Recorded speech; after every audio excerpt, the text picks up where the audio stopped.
está ahí. Puede tomar su asiento, mi hermano. El Evangelio de Juan es uno de mis preferidos, ¿no? Porque realmente habla acerca de la vida de Jesús de una manera excepcional.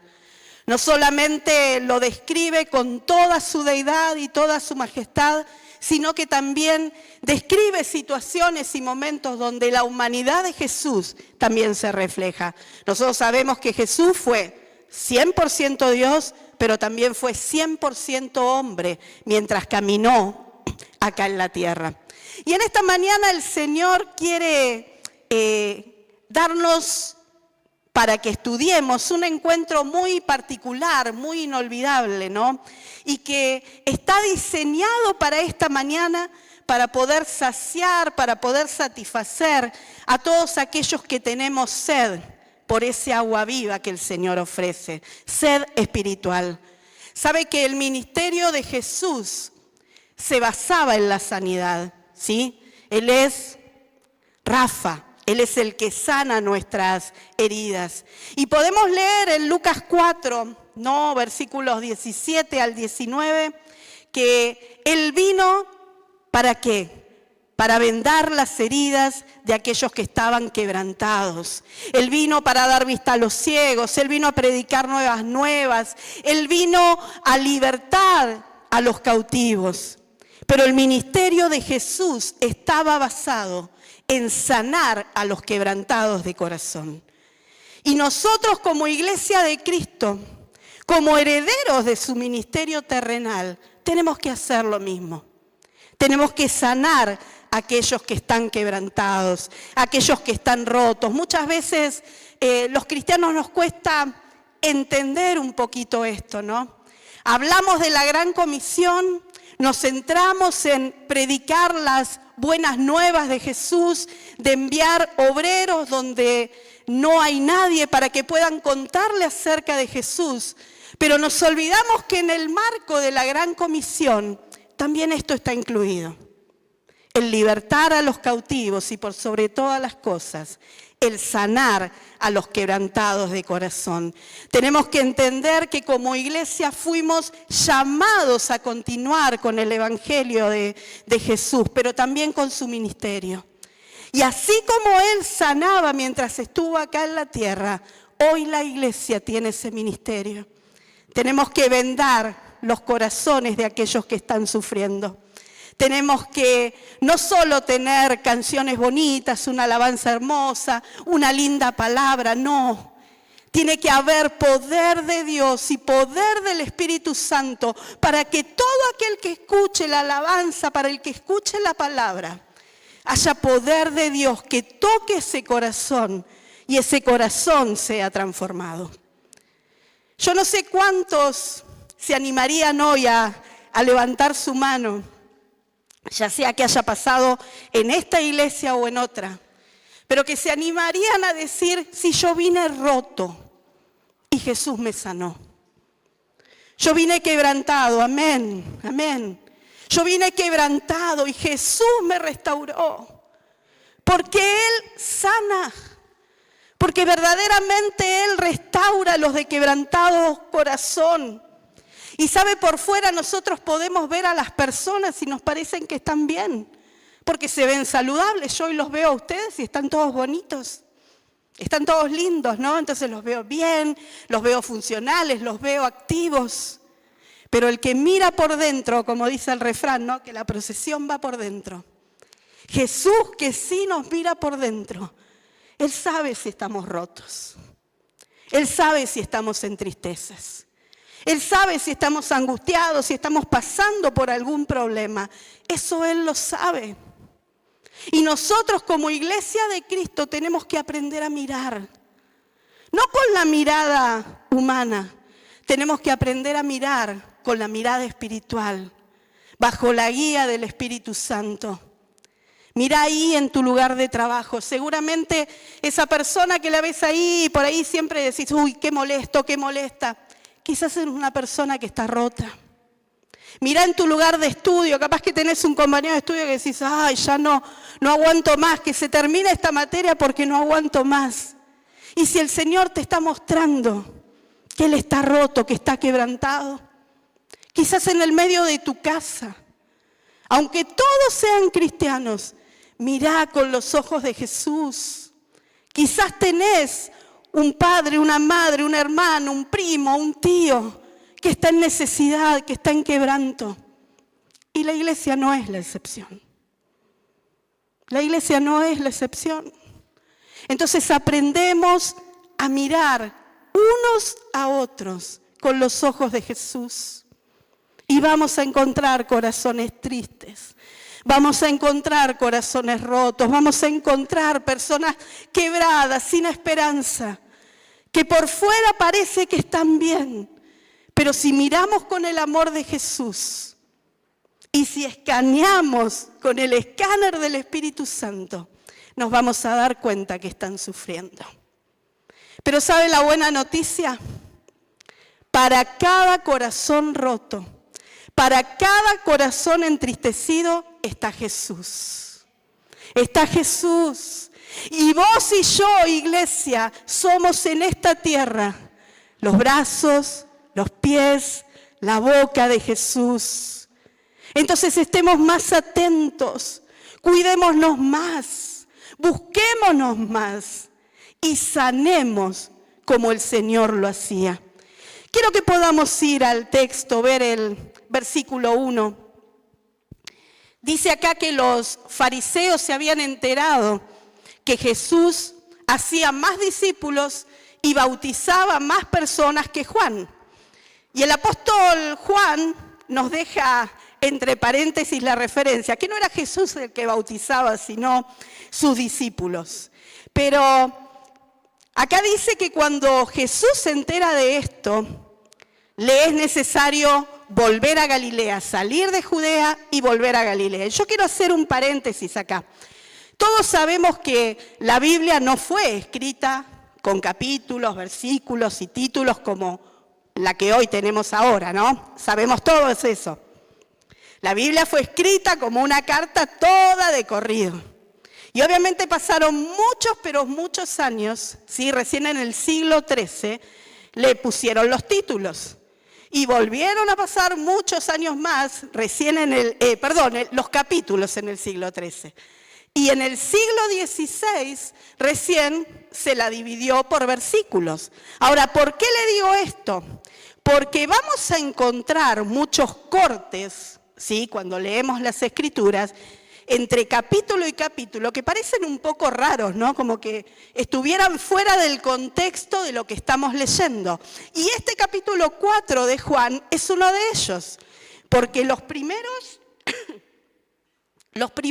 2 versículos están continuando con la historia que se venía relatando en el capítulo 3, ¿sí? Entonces, estos 2 versículos tendrían que terminar la historia o darle un cierre al capítulo 3 y el capítulo 4 debería arrancar a partir del versículo 3. Pero lo bueno de todo esto, dice que la palabra nunca vuelve vacía, es que nosotros podemos ver o entender el porqué, la motivación por la cual Jesús tenía que salir de Judea e ir a Galilea. ¿Y cuál era? Porque los fariseos estaban poniendo el foco sobre Jesús. Usted sabe que los principales críticos o los principales perseguidores del ministerio de Jesús, ¿quiénes eran? Los fariseos. Pero Jesús sabía que todavía no era el tiempo de confrontación con ellos. Entonces tenía que salir de Judea. Porque en ese tiempo del ministerio de Jesús era tiempo para sembrar fe. Era tiempo para dar esperanza a todos aquellos que los rodean. Por eso es que en el versículo 3 dice que le era necesario pasar por Samaria. Porque ahí había un alma sedienta, ahí había una mujer que necesitaba saciar su sed. Y fíjese que el relato ni siquiera nos da el nombre de esta mujer, ¿no? Y para mí no es casual. Porque esta historia que acabamos de leer no se trata de la historia de una mujer en un pozo, sino que esa mujer representa a los cientos de hombres, miles de hombres y mujeres a través de todas las generaciones que necesitan de ese agua viva que únicamente puede darnos Jesús. Amén. Entonces, esta historia que hoy vamos a tratar de entender es tu historia y es también mi historia. Se trata de nosotros. Se trata de ese encuentro que Jesús quiere tener con cada uno de los que están alrededor. Y acá la clave es el versículo 4, ¿no? Porque nosotros sabemos que Jesús dijo que Él venía a hacer estrictamente la voluntad del Padre. Pero cuando empezamos a leer a partir del versículo 4, nos damos cuenta que Jesús también viene a romper con todos los paradigmas que estaban preimpuestos en esa sociedad cívica, pero también religiosa, donde vivía Jesús. Dice la palabra que le era necesario pasar por Samaria. Y usted sabe que entre samaritanos y judíos había una rivalidad histórica e intercultural, ¿no? Que llevaba muchísimos años sin resolverse, creando barreras de odio entre los dos pueblos. Y para poder entenderlo un poquito más, yo voy a tratar de resumirle esta historia para que podamos entender un poco el contexto. Y para eso nos tenemos que remitir al Antiguo Testamento, ¿sí? En el segundo libro de Reyes, en el capítulo 17, se nos cuenta un poco esta historia. Ustedes saben que después del reinado de Salomón, Israel se divide en dos reinos. Por un lado, el reino del norte, que era más conocido como el reino de Israel, y por otro lado, el reino del sur, más conocido como el reino de Judá. Y el primer rey del reino del norte, o sea, de Israel, fue Jeroboam. Y dice la palabra que hizo lo malo ante los ojos del Señor. Y casi todos los reyes del reino del norte hicieron lo malo ante los ojos del Señor. Casi todos, no todos. ¿Sí? ¿Y cuál era el temor de este rey? Y bueno, el temor de este rey era que la gente de su reino del norte se quisiera volver a juntar con el reino de Judá, porque allá había quedado el templo, allá había quedado Jerusalén. Entonces no quería que ellos fueran a adorar a Dios al templo. Y entonces, ¿qué hizo? Levantó dos altares, obviamente totalmente paganos, ¿sí? Uno lo puso en Betel, uno lo puso en Dan, para que ya la gente no tuviera la necesidad de ir a adorar al templo, sino que fueran en esos dos altares. Y obviamente el pueblo se corrompió, el pueblo se llenó de pecado, el pueblo se llenó de idolatría y el Señor no soportó más. ¿Sí? Y entonces, debido al pecado tan grande de este pueblo, el Señor los entrega en las manos de los asirios, ¿no? Y el rey asirio es el que sitia e invade Samaria, ¿sí? Que había sido declarada la ciudad de Samaria, fundada por Omri, otro de los reyes del norte, y hecha la capital del reino del norte. Allá por el año 722 a.C., el rey asirio toma al pueblo israelita, lo saca de esa nación, se lo lleva a Siria, y en su lugar, ¿qué hace? Trae gente extranjera para repoblar Samaria. ¿Sí? Cada una de esas ciudades. Y entonces nos dice en el versículo 24 de este capítulo 17 del segundo libro de Reyes, que trae gente de Babilonia, trae gente de Cuta, trae gente de Aba, un montón de otras ciudades, y los pone ahí en Samaria para repoblar el lugar. Gente extranjera, ¿sí? Obviamente eran gente que no conocían al Dios de Israel y no conocían sus leyes. Y obviamente se conducen como lo que eran, paganos. Y Dios se cansa de la situación. Y nos parece cómico, ¿no? Pero el Señor hasta le mandó leones para acabar con ellos, porque no soportaba que se hiciera eso en su tierra. Y entonces, cuando el rey asirio es advertido de esta situación, toma algunos sacerdotes de los que él había llevado cautivos y los envía a Samaria para que le enseñen a esta gente acerca del Dios de Israel y acerca de sus leyes. Pero claro, era un conocimiento totalmente teórico, ¿sí? Porque esta gente escuchó de Jehová, sí. Adoraba a Jehová, sí, pero nunca cesó de adorar a otros dioses. Y de ahí nace el pueblo samaritano como un grupo étnico, como un grupo religioso. Y ellos se autoproclamaban ser el pueblo de Dios. Se proclamaban ser los hijos de Abraham. Y entonces los judíos les decían, no, de ninguna manera. Ustedes son paganos, ustedes son colonos, ustedes son extranjeros. Ustedes no son el pueblo de Dios. El pueblo de Dios somos nosotros. Y de ahí nace esa rivalidad, ¿no? Que persiste por los años. Pero claro, cuando nosotros leemos este libro, el segundo libro de Reyes, cuando leemos el libro de Esdras, cuando leemos el libro de Nehemías, nos damos cuenta que en realidad los samaritanos eran extranjeros. No eran el pueblo de Dios, no eran israelitas. Y los pocos israelitas que habían quedado en ese lugar hicieron lo que el Señor les prohibió hacer, que era juntarse con ellos, mezclarse, como se los dijo en Deuteronomio 7. Y entonces este pueblo y los judíos tenían barreras de más de 600 años levantándose de hostilidad, de odio, pero Jesús vino para romper con todas esas barreras. Jesús vino para tirar abajo toda barrera de odio, toda barrera de separación. Y nosotros como hijos de Dios, como pueblo de Dios, tenemos que aprender a hacer lo mismo. Tenemos que venir a romper paradigmas. Tenemos que venir a tirar abajo todo aquello que nos separe. No solo entre nosotros como hermanos, sino con aquellos que están fuera y están muriendo a cada segundo por Jesús. Tenemos que aprender a ir y buscarlos de la misma manera que lo hizo Jesús. Era tal la rivalidad que había entre judíos y samaritanos que el judío no quería ni siquiera pasar por el territorio de Samaria. Acá leemos que Jesús tenía que ir desde Judea hasta Galilea. Y la forma más rápida que tenía para hacerlo era en línea recta. Pero si lo hacía en línea recta, ¿qué pasaba? Pasaba por Samaria.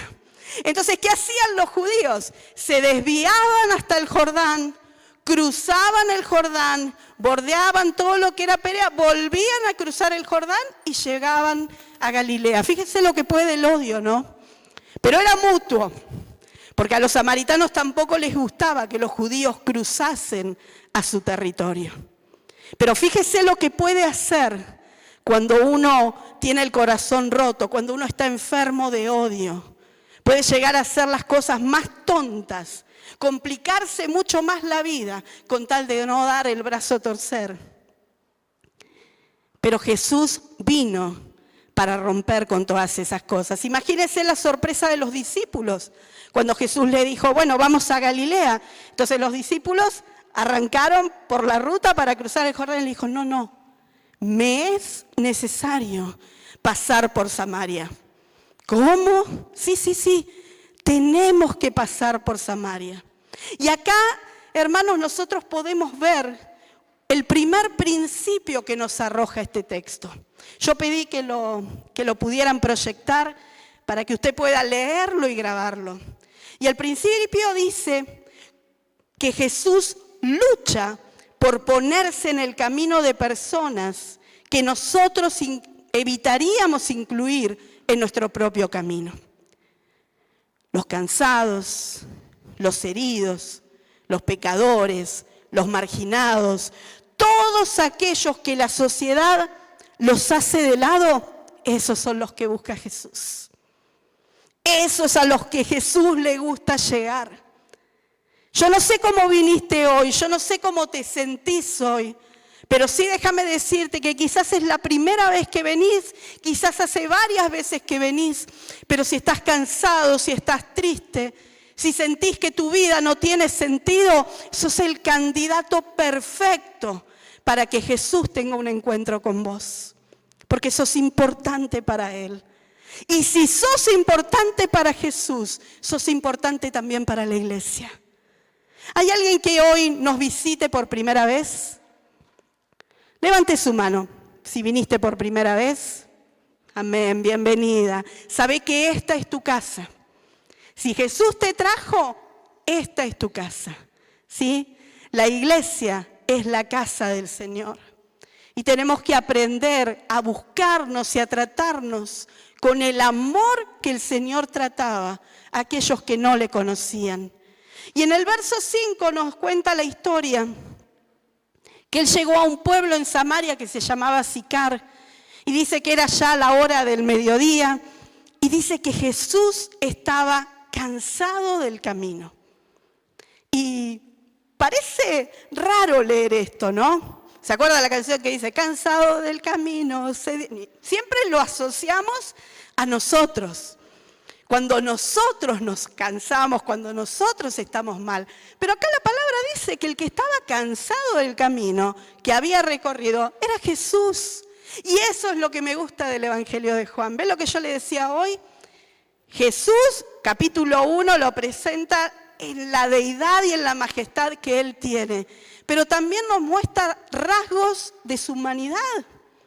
Jesús caminó y se cansó, porque era humano, como nos pasaría a cualquiera de nosotros. Más allá, perdón que vengo saliendo de bronquitis. Más allá de que el Señor tenía un plan con esta mujer, Él estaba cansado y por eso se sentó junto a ese pozo. Y ahí entra en escena esta mujer. Dice que él estaba solo. Me encantan los comentarios del apóstol Juan, ¿no? Porque le agregan la nota de color al relato. Dice que estaba solo porque los discípulos se habían ido ¿a dónde? A comprar comida. Entonces Jesús estaba solo y aparece esta mujer y él le dice, dame de beber, dame del agua de este pozo. Y capaz que para nosotros es algo normal que Jesús estuviera hablando con una mujer, ¿sí? Hoy, si nosotros lo leemos con la mentalidad y con los ojos de una persona de este siglo, no encontraría nada extraño que Jesús le hablase a una persona. Pero para las personas con la mentalidad del siglo I, lo que Jesús hizo fue algo escandaloso, ¿sí? Fue algo que si en ese entonces hubieran tenido redes sociales hubiera salido por todos lados. ¿Por qué? Más allá de la enemistad que existía entre judíos y samaritanos, a los rabinos judíos les estaba prohibido por la Mishnah hablar en público con mujeres, ni siquiera con su esposa podía hablar, para no contaminarse con las mujeres en público, ¿sí? Y Jesús le está hablando a una mujer en público, afuera, y encima a una mujer samaritana. ¿Entiende cuando le digo que Él vino a romper con todo paradigma y con todo esquema de las imposiciones sociales de ese entonces y las religiosas? Para los ojos de los demás, Jesús estaba haciendo algo que no se podía hacer. Aún más adelante vamos a leer que cuando llegan sus discípulos, ellos también se asombran de que Él estuviera hablando con esta mujer. Pero nosotros tenemos que entender que para eso vino Jesús, a romper esas barreras de separación. Incluso también era algo impensado que un judío le pida un favor a un samaritano. ¿Se entiende? Y mucho menos un vaso de agua. Nada, porque había odio entre esos dos pueblos. Sin embargo, Jesús le dice a esta mujer, dame de beber. Y la mujer se sorprende, obviamente, y se niega porque le dice, ¿cómo vos siendo judío me vas a pedir agua a mí, que soy mujer y encima samaritana? Era impensado. Y ahí el texto nos conduce hacia el segundo principio que hoy te quiero dejar. Y anótatelo si podés. Porque dice, cada vez que Jesús pide algo de ti, es porque tiene algo mejor para ti. Y no tenés que tener miedo cuando Jesús te pide algo. ¿Sabe? A esta mujer Jesús le pidió un vaso de agua, pero él tenía algo mucho más grande para ofrecerle, que era ese manantial de agua viva, ese manantial de vida eterna. Jesús le estaba ofreciendo a esta mujer el perdón de sus pecados y una vida espiritual. Y cada vez que Jesús nos pide algo a nosotros y titubeamos ahí un poquito entre si se lo damos o no se lo damos, dáselo.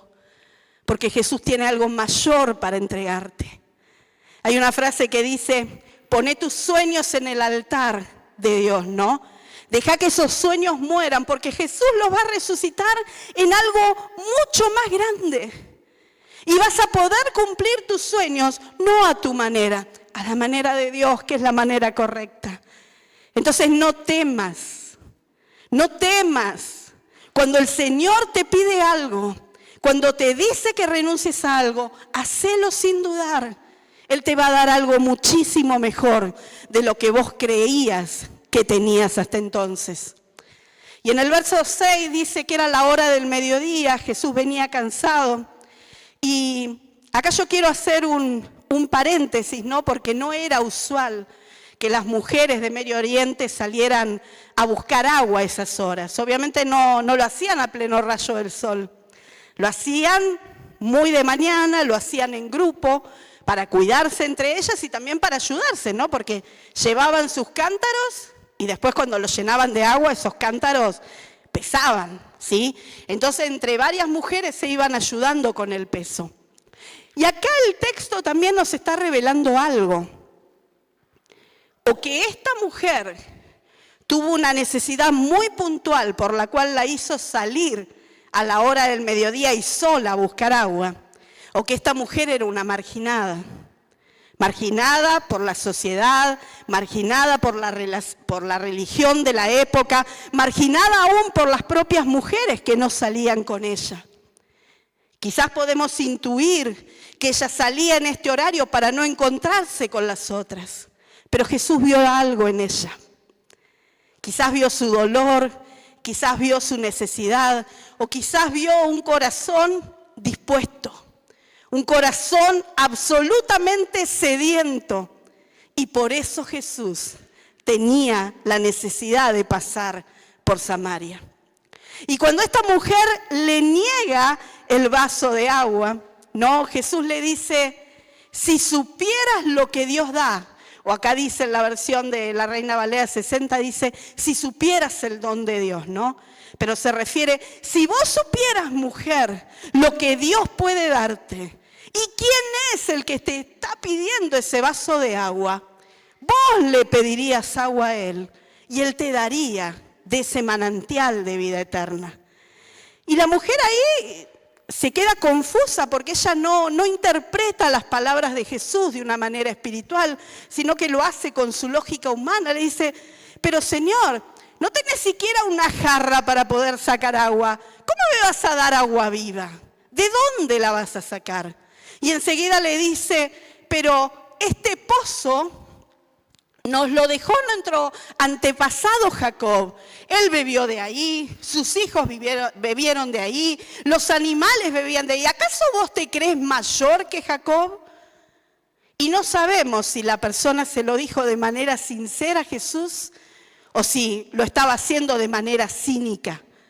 Lo que sí sabemos es que esta mujer interpretó de manera literal las palabras de Jesús, así como lo hizo Nicodemo, ¿se acuerda? Cuando Jesús se encuentra con Nicodemo y le dice, es necesario que nazcas de nuevo. ¿Qué fue lo primero que dijo Nicodemo? Pero, ¿cómo hago? ¿Me tengo que volver a meter en el vientre de mi mamá para nacer de nuevo?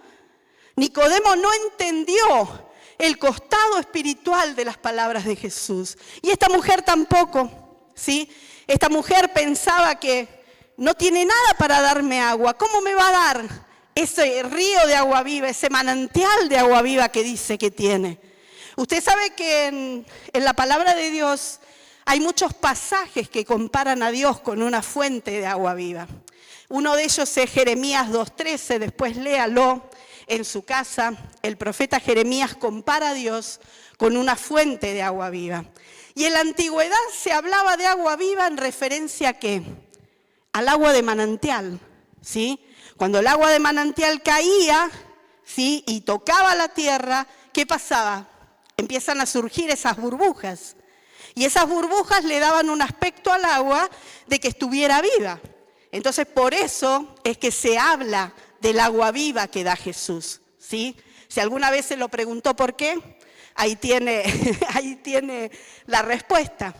Entonces Jesús le dice, si vos tan solo supieras quién es el que tenés delante, quién es el que te está ofreciendo lo que te ofrece. Pero esta mujer seguía pensando en términos humanos y no espirituales.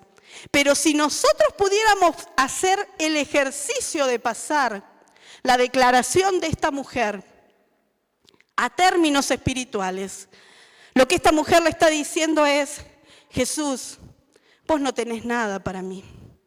Yo estoy sedienta y vos ni siquiera tenés un jarrito con agua para darme de beber.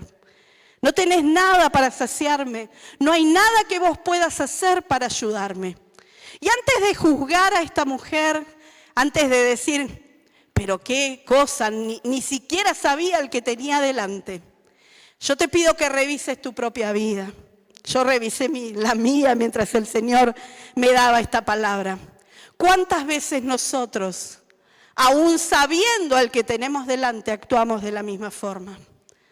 ¿Cuántas veces en medio del dolor o del problema le decimos, Jesús, vos no tenés nada para mí?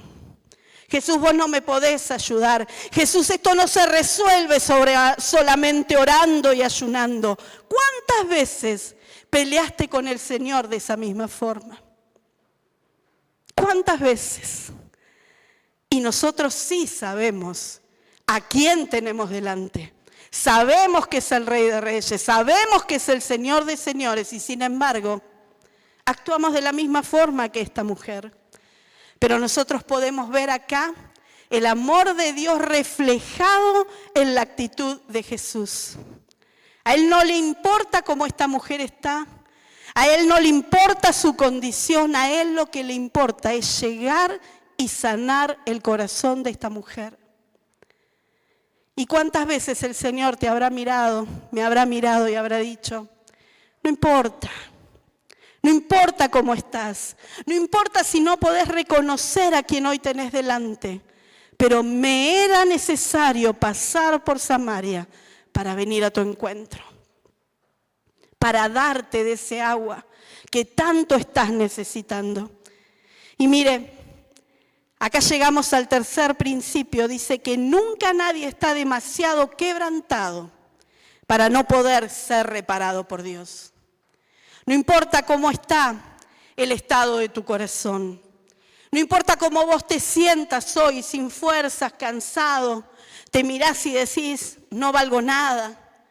Quizás pecaste y todavía no te arrepentiste. Y entonces te sentís sucio, te sentís bajo. Pero más allá del estado de tu corazón, el Señor te dice, yo estoy acá para sanarte. Yo estoy acá para vendar tus heridas. Yo estoy acá para reparar tu corazón, para transformarlo. Él quiere, y no solamente quiere, Jesús es el único que tiene el poder para transformarte de adentro hacia afuera. Para que ya no luzcas bien, pero te estés muriendo por dentro. El Señor quiere poner gozo en tu corazón. Él quiere poner paz, Él es esa paz, es ese amor, esa restauración que cada uno de nosotros necesitamos. Pero tenemos que deponer nuestra actitud, tenemos que realmente permitirle al Señor que nos dé de esa agua viva que tenemos. Y fíjese que el Señor con ella usa el método, podría decir yo, del poder sobrenatural, porque en un momento Jesús le dice, bueno, anda y llama a tu esposo. ¿Y ella qué le dice? No tengo esposo. Y él le dijo, buenísimo, dijiste la verdad, porque tuviste 5 esposos y el que tenés ahora no es tu esposo. Jesús necesitaba tocar ese lado pecaminoso de esta mujer para poder sanarla. Pero fíjese lo que hace ella. Cuando Jesús le revela el estado pecaminoso de su corazón, ella le cambia de tema y le dice: veo que sos profeta. Vos sabés que los judíos dicen que hay que adorar en Jerusalén, pero los samaritanos dicen que tenemos que adorar acá en este monte. ¿Cómo es la cosa?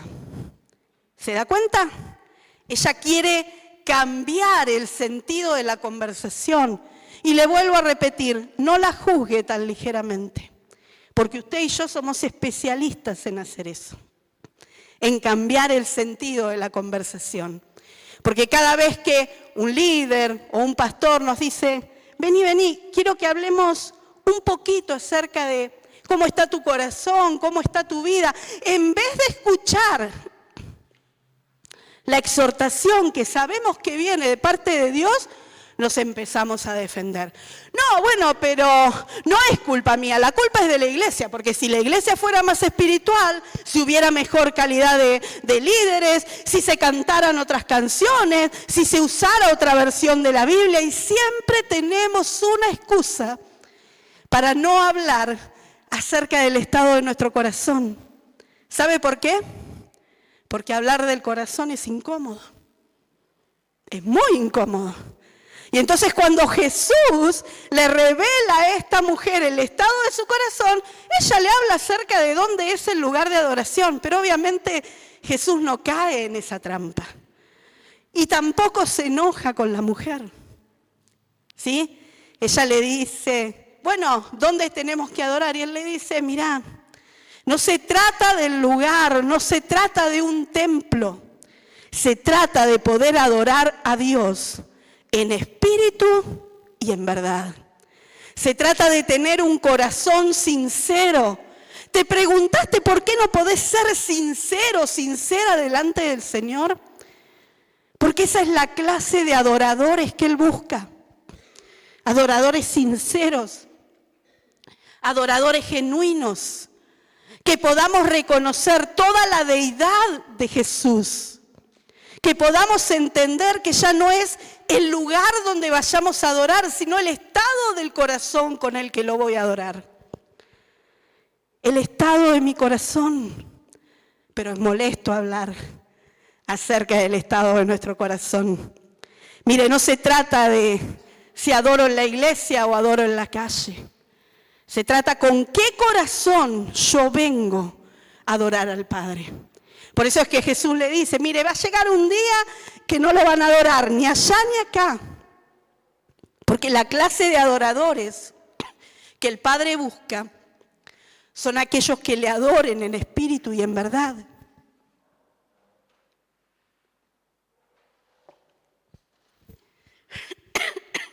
Jesús nos revela a través de este pasaje el tipo de adoración que Él espera de nosotros. No se trata de hechos externos, se trata de hechos internos, se trata del estado de mi corazón. Mire, cuando yo vengo a la iglesia, como usted y yo hicimos hoy, en este domingo, eso es un acto físico, ¿verdad? Pues yo vengo caminando acá, a un edificio, y estoy en un lugar físico. Pero el corazón con el que yo vine este domingo, si vine realmente dispuesto para entregarle adoración a Dios, eso es un hecho completamente espiritual. ¿Se entiende?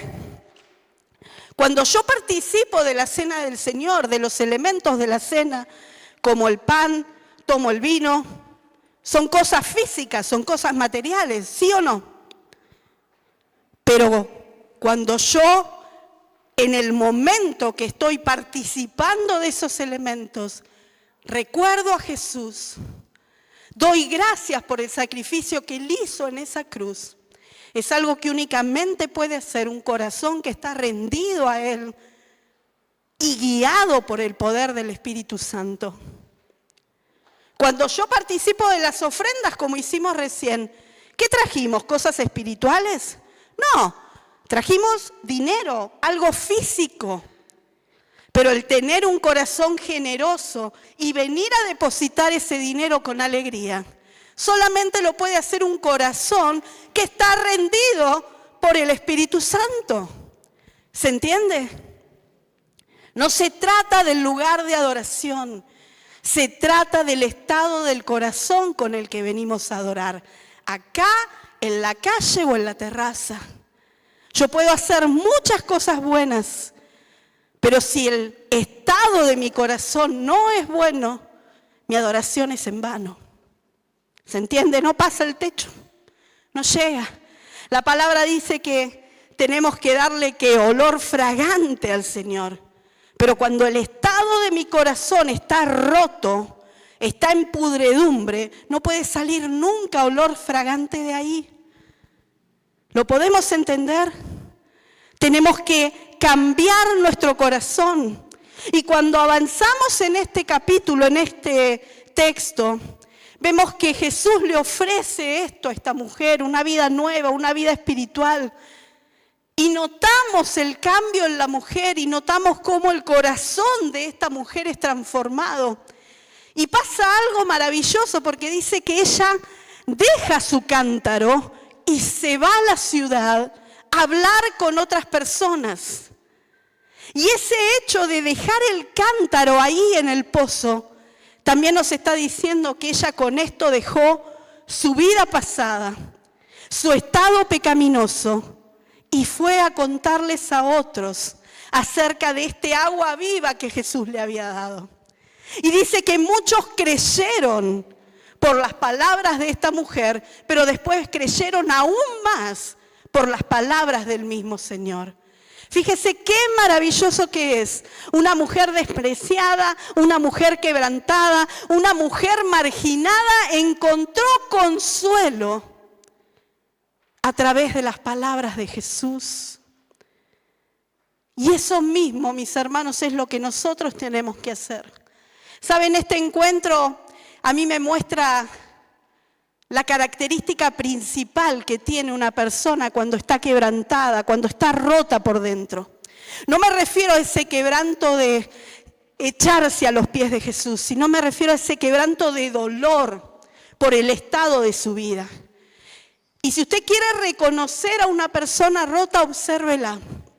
Porque la principal característica que tiene es que es una persona que siempre está pidiendo. Dame, dame, dame, dame, dame, dame, pero nunca da. Nunca da. Y si lo quiere reconocer en la iglesia, fíjense bien, son personas que se viven quejando absolutamente de las mismas cosas que ellas no están dispuestas a dar. Quieren más tiempo, quieren más atención, quieren más bendición, pero cuando usted los llama para hacer eso con otro, no. Dame, dame, dame. Y la iglesia tiene que ser, hermanos, ese pozo de gracia, ese pozo de sanidad, por el cual podamos sanar y transformarnos los unos a los otros. ¿Para qué? Para que podamos salir afuera y transformar a otros. La iglesia tiene que ser el refugio de aquellos que están heridos. No somos un museo, una exposición de santos, como le digo siempre. Somos un hospital de campaña. No somos un grupo cerrado. Acá tiene que entrar todo aquel que se sienta mal, que se sienta triste, que se sienta agobiado, que se sienta excluido, que se sienta marginado.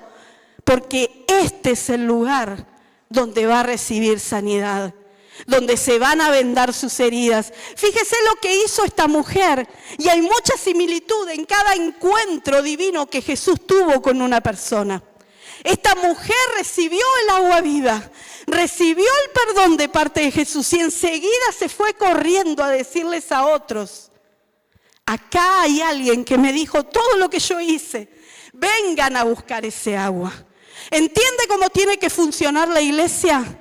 Venís roto, venís partido, venís con dolor, venís en desesperanza. Acá lo vamos a sanar. E inmediatamente vas a salir y vas a hacer vos lo mismo. En tu casa, en tu lugar de trabajo, en tu lugar de tu vecindad, donde sea. Vas a ir y seguir el mismo proceso que Jesús usó con vos, porque vos sos iglesia de Cristo. Vos sos la iglesia de Cristo. Yo soy la iglesia de Cristo. No estamos hablando a nivel institucional. Estamos hablando de que Jesús nos dejó este ministerio, el ministerio de la sanidad. ¿Sabe que cuando nosotros lastimamos al cuerpo, ¿sí? Cuando hacemos cosas que realmente el cuerpo se lastima, se divide, se parte, es contagioso? Si yo traigo chisme, el chisme se empieza a esparcir y daña al cuerpo. Lo lastima, lo enferma. ¿Sí o no? Sí. Pero la sanidad también es contagiosa. La sanidad es absolutamente contagiosa, es amor, es sanación. Por lo tanto, cuando yo me dispongo a sanar al hermano que tengo al lado, a vendar sus heridas, a ponerle una curita, quizás con un dibujito, ¿no?, de Disney, que son tan lindas ese tipo de curitas. Cuando yo hago eso con mi hermano, estoy liberando ese aroma, ese olor fragante de Cristo en el otro. Y mi hermano va a ir después y va a hacer lo mismo con otro. Y ese otro que recibió sanidad va a hacer lo mismo con otro. ¿Y sabe lo que va a pasar? La iglesia crece. Porque la iglesia crece a través de la sanidad de Cristo. Cuando vos seas sano, vas a ir y sanar a otros. Y cuando esos otros sean sanos, van a buscar a otros. Y entonces la pregunta que el Señor te hace en esta mañana es si vas a seguir demandando, si vas a seguir esperando que todo te lo den, o vas a permitir que de una vez por todas el Señor pueda sanarte. El Señor pueda ponerte a punto. ¿Para qué? Para que después vos vayas y sanas al que tenés al lado, al que está sufriendo, al que está en aflicción, al que está caído, porque Él restaura, Él levanta al caído, Él sana al enfermo, Él libera al oprimido. Y si vos y yo somos la iglesia de Cristo, tenemos que hacer absolutamente lo mismo. Ir y buscar al que está perdido. Ir y buscar al que está en sufrimiento. Así como Jesús dejó a los 99 y fue y buscó a la oveja que se había perdido. Pedile al Señor que hoy te ponga un encuentro divino. Pedile al Señor que hoy abra tus ojos al Espíritu y te muestre el estado del corazón del que tenés sentado al lado. Y si ves que está roto, y si ves que está herido, dale un abrazo, porque eso es lo que está necesitando. Necesitamos parecernos más a Jesús. No solo decir que somos sus discípulos, necesitamos hacer el mismo ministerio que Jesús hizo. Sanar al que está quebrantado de corazón. Liberar al que está oprimido. ¿Para qué? Para que la iglesia crezca y sea sana. Amén. Pónete de pie, por favor.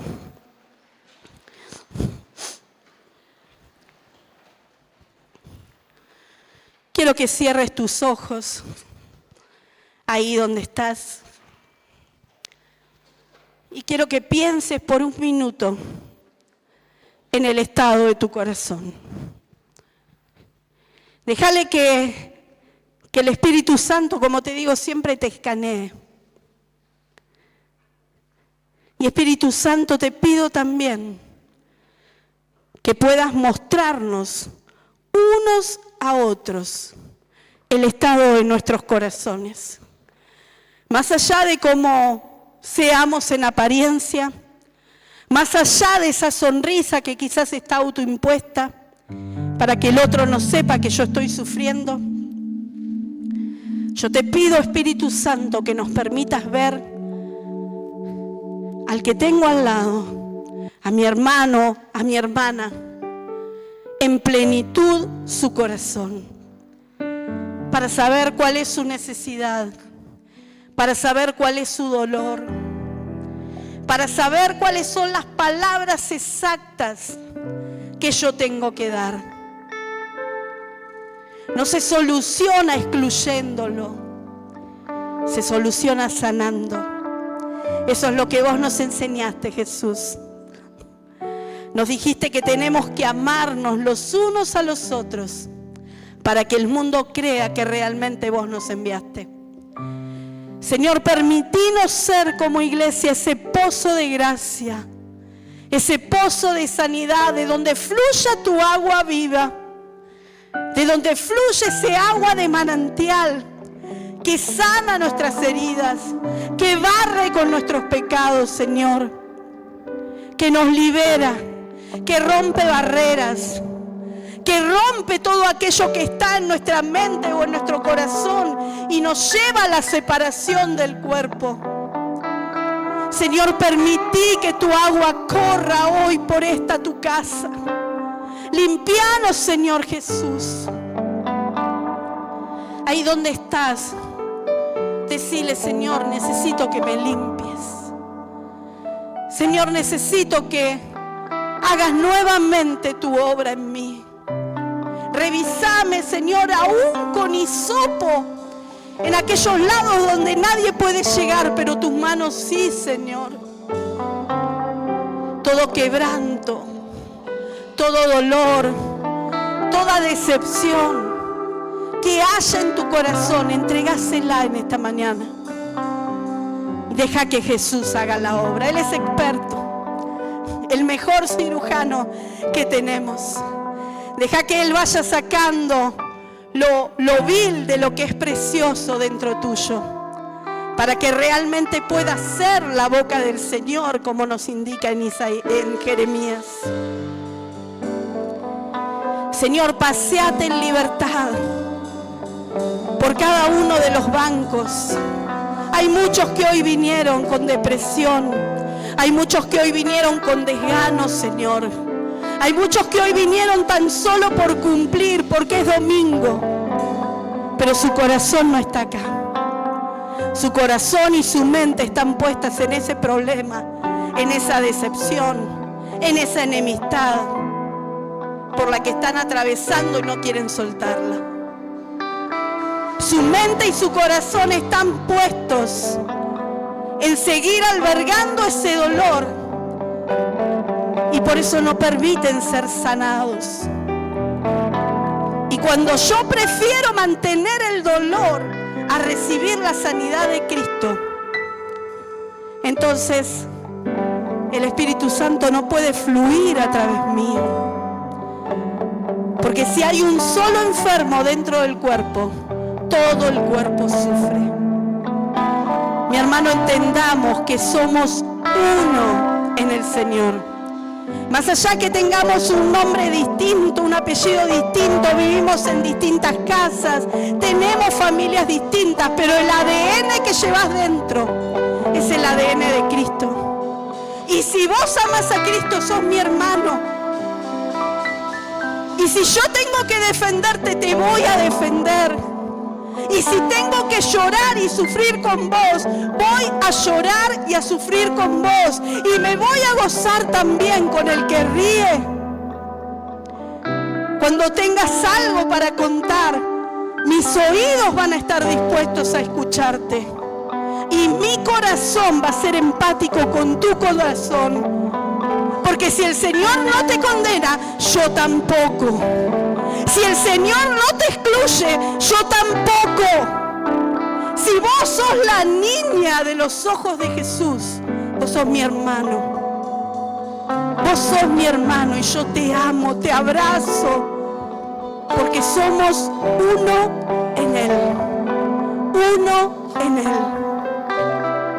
Y en esta mañana el Señor nos está llamando a esto, a deponer nuestra hostilidad, a deponer las barreras que nos separan unos de otros y podamos entender que somos uno en Él. Levanta tu mano bien alto si querés que en esta mañana el Señor te ayude ha de poner toda barrera que te separe. Levanta tu mano bien alta si hoy estás necesitando sanidad. Si hoy estás necesitando de esos ríos de agua viva que únicamente el Señor puede darte. Estás en el lugar correcto, porque estás en la casa de papá. Estás rodeado de tus hermanos. Y entre todos, como familia que somos en Cristo, vamos a cuidarnos, vamos a sanarnos, vamos a vendarnos para crecer en sanidad y en número. Señor, te agradecemos porque sabemos que solamente vos podés hacer esto. Que solamente vos pudiste crear este cuerpo, pudiste crear la iglesia para que sea el medio por el cual vos sanes, para que sea el medio por el cual vos restaures, para que sea el canal, Señor, donde tu bendición fluya. Gracias, Padre, porque hoy estamos en este lugar para decirte no solo que te amamos, Señor, sino que tomamos el desafío. Tomamos el desafío de amar al que tengo al lado, de sanar sus heridas, de vendarlos, Señor. Hoy tomamos el desafío de ser uno en vos, para que el mundo crea que realmente vos nos enviaste. Y tu iglesia dice, amén, amén, amén. Gloria a Dios, gloria a Dios. Gracias, Señor. Gracias, Padre. Gracias, gracias, gracias. Porque sos un Padre bueno. Porque en el momento que sabés que lo necesitamos, acudís con nosotros, con tu sanidad, con tu amor, con tu fe, con tu esperanza, Señor. Gracias, Padre del cielo.